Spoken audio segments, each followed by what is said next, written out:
Hey everyone, welcome back to The Rustic Wife. I'm Alana. So I just got back from grocery shopping and I noticed the cereal aisle is very sparse. Lots of sugar cereals I noticed, but the other stuff is pretty vacant. The spots are pretty bare. So I thought I would show you a really quick and easy recipe that I use to make our own homemade cereal here, a nice light fruit and nut granola. And it's so easy, in fact, that I'm going to show you now, right before I go outside and collect some sap from the pails for our maple syrup boil. So I'll turn you around and show you how I do it. So when I make my granola, I don't just add oats to it. I have a few other tricks up my sleeve, but I do add rice cereal to it. I just find it adds a nice crunch.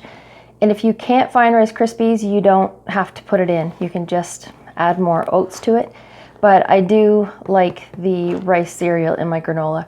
And if you can't find Rice Krispies, check out the generic brands of the rice cereal.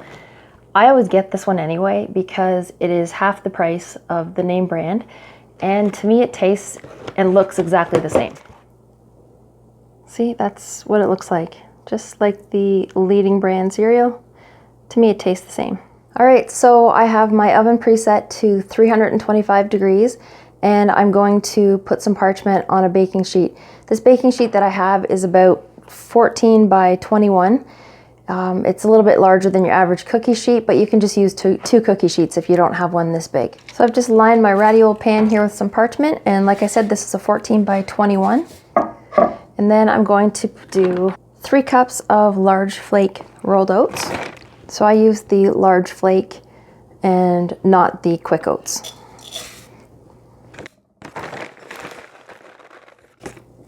There's 3 cups of those.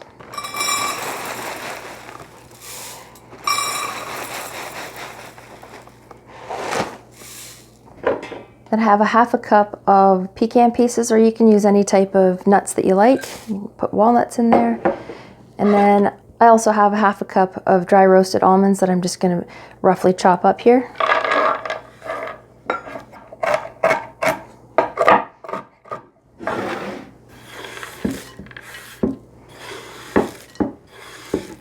So I have 2 other ingredients that I use in my granola to make it light and crispy, and I also like clusters in my granola too. So these 2 ingredients make it light and clustery, if that's a word. Anyway, I use coconut, and what I do is I grind it in the blender to make it much more fine, and you don't even really taste the coconut. My daughter doesn't like coconut and she loves it in the granola, so it just kind of makes it light and nutty and good. And also oat flour, so that kind of coats everything, and when you add your sweetener, in my case maple syrup, and the oil, it just kind of coats everything and makes those clusters nice, especially with the nuts in there. So if you desperately hate coconut, you don't have to add this in. That's just my preference, and I just like the texture of it as well. So I'm just gonna blend this. So it's not super fine, but it's finer than when I started, just like that. And I used sweetened flakes. You can use unsweetened if you want, but this is just what I had in the cupboard. So I'm just going to add the coconut to the mixture. And I don't know if I'd mentioned earlier, but that was a half a cup that I had put in the blender. And next I'm going to use a 1/4 cup of oat flour. If you don't have oat flour, you can use almond flour. I just happen to have this oat flour. Girl at work gave it to me. So I'm just going to add that there. And I'll give it a stir. So I'm just going to set this aside, and in a saucepan I'm going to add my maple syrup and the grapeseed oil, and I'm going to let that simmer for just a couple minutes and add it to this mixture. So I've got a little syrup made here, made out of 1/3 cup of oil. You can use any kind you want, vegetable oil, coconut oil. In my case, I've used grapeseed oil because that's what I had. And I have a half a cup of maple syrup plus 2 tablespoons. So you can also use honey if you want. So I'm just going to let this simmer on the stove. I usually let it simmer for about 3 or 4 minutes. So I'm going to add some vanilla to this, and I'm using a teaspoon of vanilla. and just a pinch of salt, and a half a teaspoon of cinnamon. So you can add whatever spices to this you want. You can add some cloves and ginger, more cinnamon if you like, or no spices at all. You don't even need to add the vanilla. You can add vanilla plus almond extract, whatever you like. So I'm going to mix this into the oat mixture now. And then also I might as well just fill up my maple syrup dispenser. Isn't that so cute? Look at that.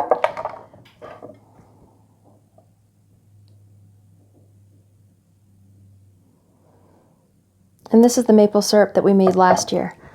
And I will be going out to collect sap shortly so that we can make some more to fill up our stash. Yeah, so I love this little thing. Very diner-like. All right, now I'm going to pour this over top of my oat and cereal or Rice Krispies mixture.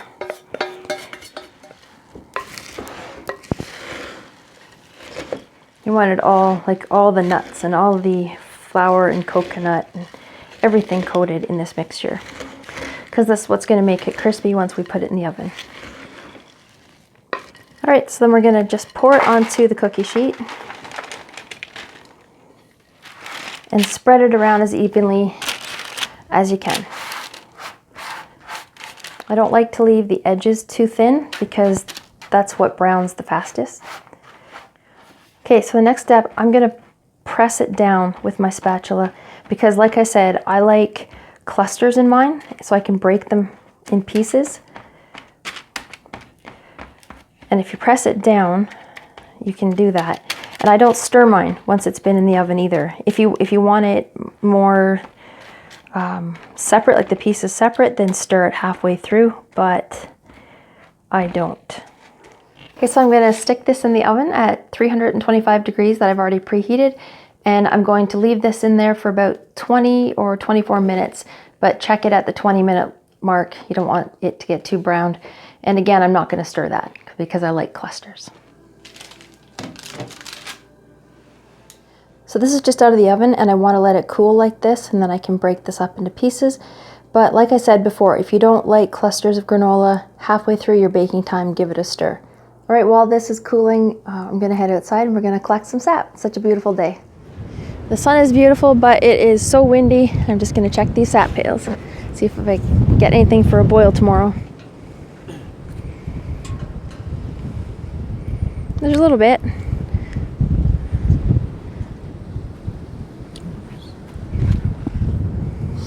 It's trying to come out. The wind's blowing it back in there.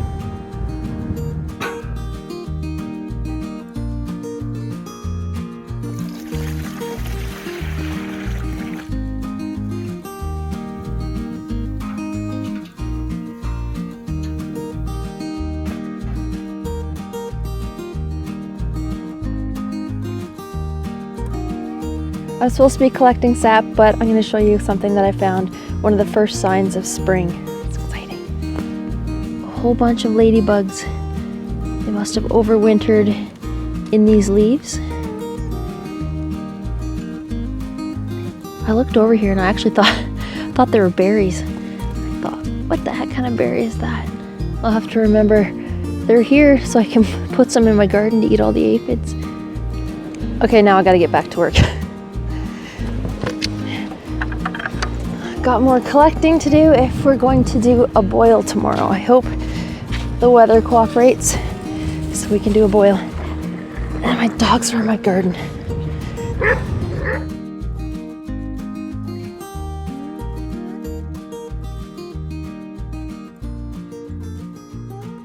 All right, I'm back in now. We got enough sap to start a boil tomorrow. And like I said, hopefully the weather cooperates. So I'm going to break apart the granola now, and I store it in a really large glass jar, or I have a container like that from a previous batch that I made. But glass jars are great because they are airtight. So I'm just going to put my canning funnel on top, break the pieces apart and put them in, and you can layer dried fruit in there if you want. I'm going to put some raisins in some, and dried apricots and raisins in another one. because James and Isabel don't like the dried apricots in the granola.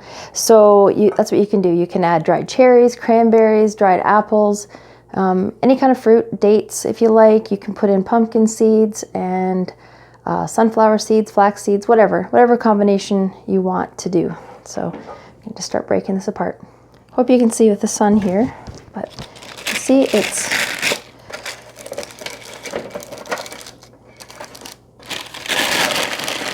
breaks apart in bigger clusters if you want, like this. And you don't have to do this with your hands. You can be much more civil and do it with a big spoon or a spatula if you want.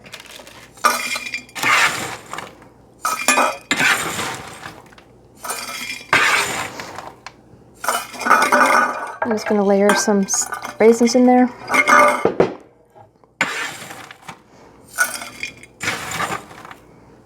I've got some chopped apricots that I'm going to put into mine. And some raisins, I'll just layer it.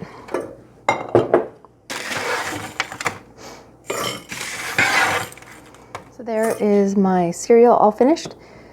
And you can customize it however you like I'd mentioned. And if you want to add more sweetener, you can. And if you want to add more oil, again, you can do that. More spices. I just like mine light and kind of plain. So you can just really customize it however you want.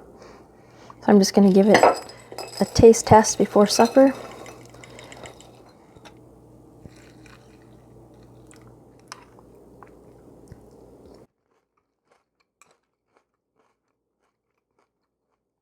It's really good. So there you go, custom cereal to your liking. So have you ever bought cereal like this in the store? I mean, you get a couple of bowls and the rest is just dust at the bottom, and it costs an arm and a leg. So that's another reason to make your own. And it's fresh too. Before I go, I want to show you those seeds that we planted the other day. If you remember, we planted some onions and leeks and celery. Look at them go, eh? So we're going to bring these down to the downstairs table with the lights. We just had to start them up here because we don't have heat mats, but they're off to a great start.